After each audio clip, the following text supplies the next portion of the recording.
Good morning, Facebook. This is Lori coming to you live from Lori's Wellness Loft. And for those of you who are joining me for the first time, I am a health and life coach, and my goal is to come on daily to give you little coaching gems that you can start applying right away to live a happier, healthier life.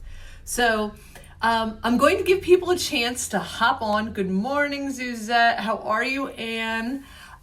Happy Friday. We all made it to the weekend. My face is almost healed. Listen, I have to tell you, Lori, how are you? I have really developed an appreciation for my face after all this bruising and not having to wear makeup. Like, I have learned how I could be like a makeup artist at this point with all of the camouflaging I've done to cover these bruises, but it's made me appreciate my natural beauty, and I can't wait to go back to not wearing makeup again. So anyway, all right, so this morning I want to talk about how your mindset can cause or heal disease.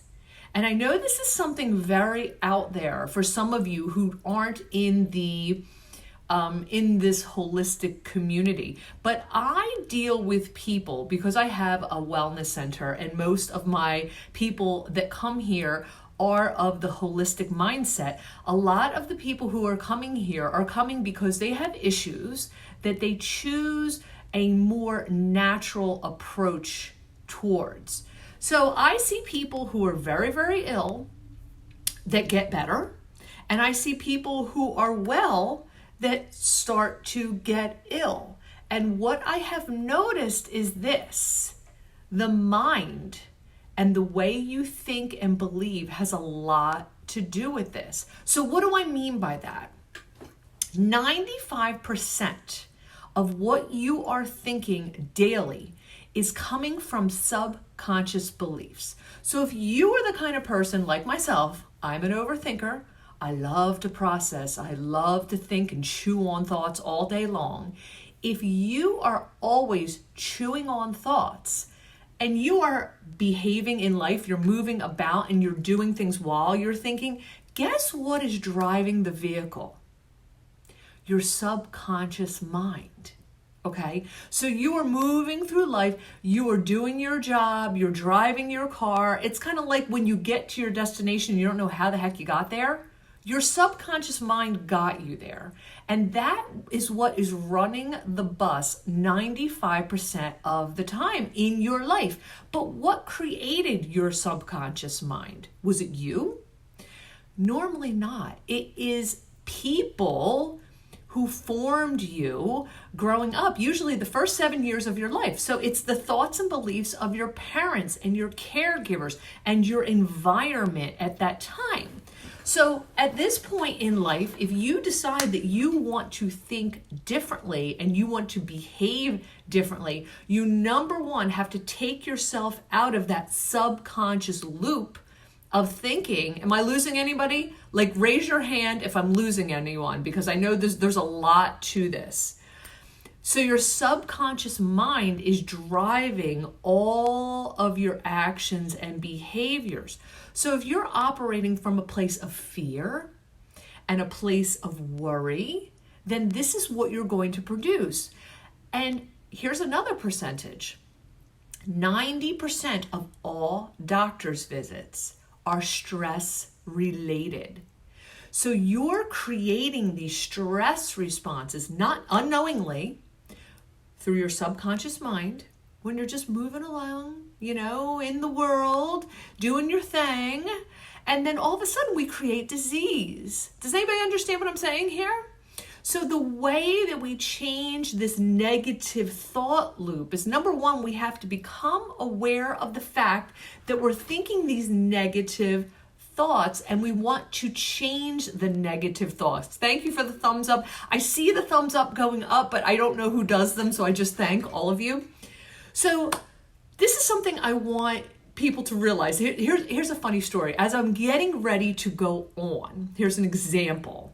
of how people can shift back and forth between positive and negative thought processes that cause disease. My mother, I had a conversation with her before I got on, and she was sick. Okay, she has some kind of cold.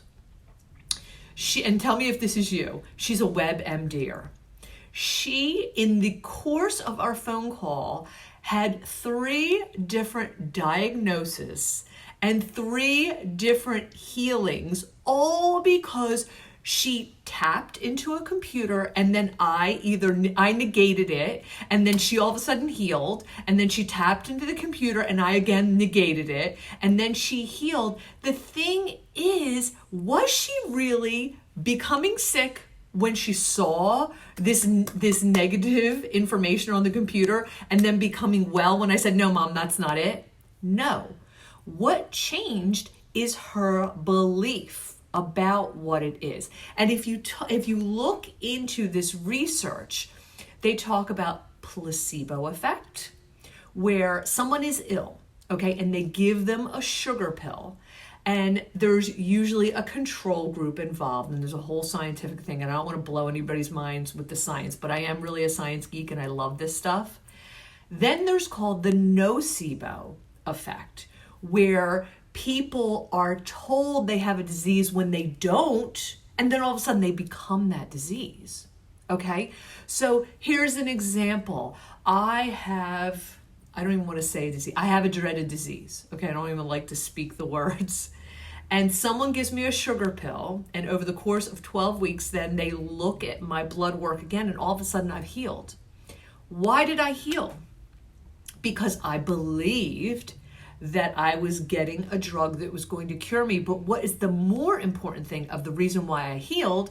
Because my stress response went down. My inflammation went down. And all of a sudden, the disease process was interrupted. Okay? So when you are in a fight or flight response, you start producing all of these inflammatory chemicals in your body that cause disease.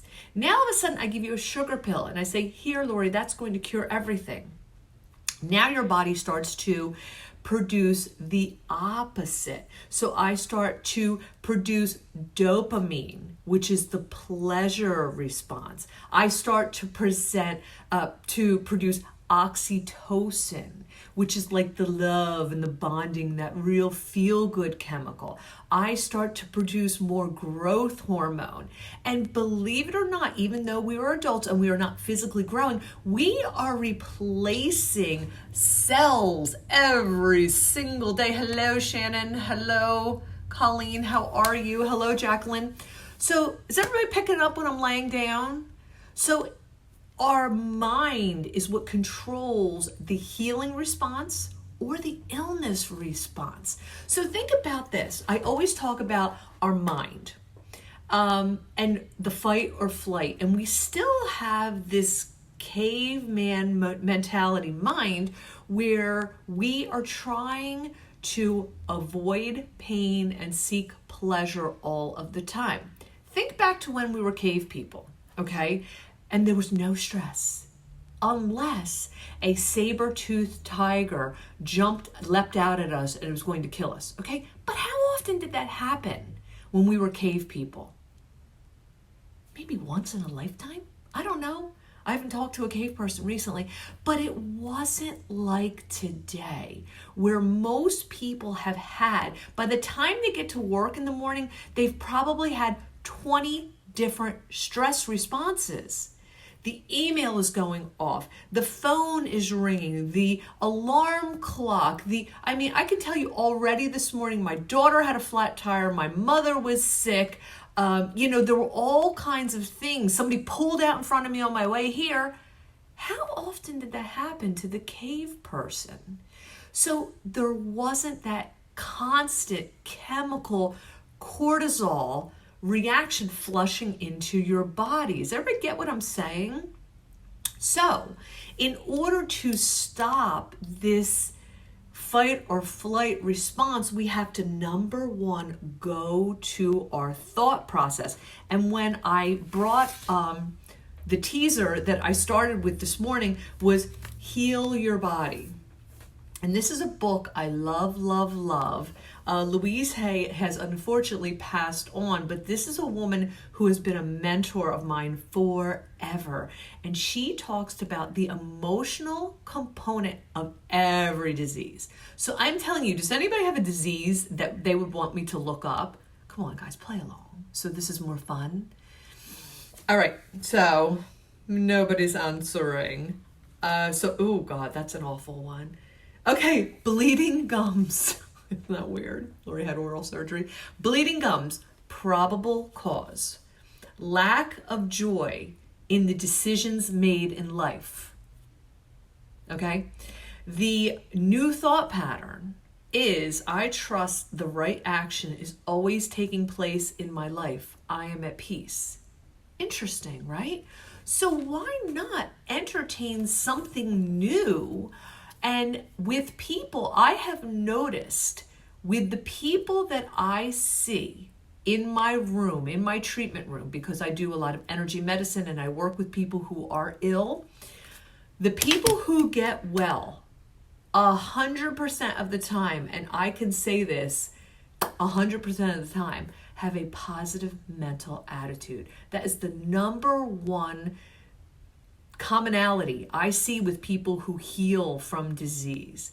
The people who don't get better and the people who show up healthy and then all of a sudden develop disease, hello Morgan, are the people who have a negative mindset and a negative outlook. So hopefully this was helpful. Good morning, Marco and Morgan. You guys missed it, but guess what? If you go back onto my page, you could see the replay.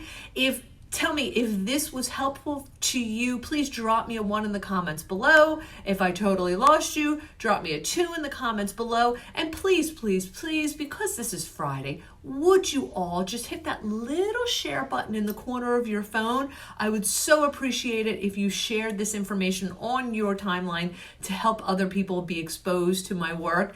And also, if you are intrigued, guess what? Lori is giving away a free coaching call next Wednesday evening at 7 p.m. You can join us from the comfort of your own cell phone or computer. It is a Zoom call, and I'm going to be actually coaching live. I know a lot of people are afraid to ask questions on Facebook because they don't want to be judged or to be revealed. So I am doing a free call next Wednesday night. If you would like to be a part of that call, we cap it off at a certain number because I don't want it to be overwhelming so that people's questions don't get answered. So please message me after this call, or you can call me at 609-561-LORI. Hope all of you have a happy, healthy weekend, and I'll talk to you soon.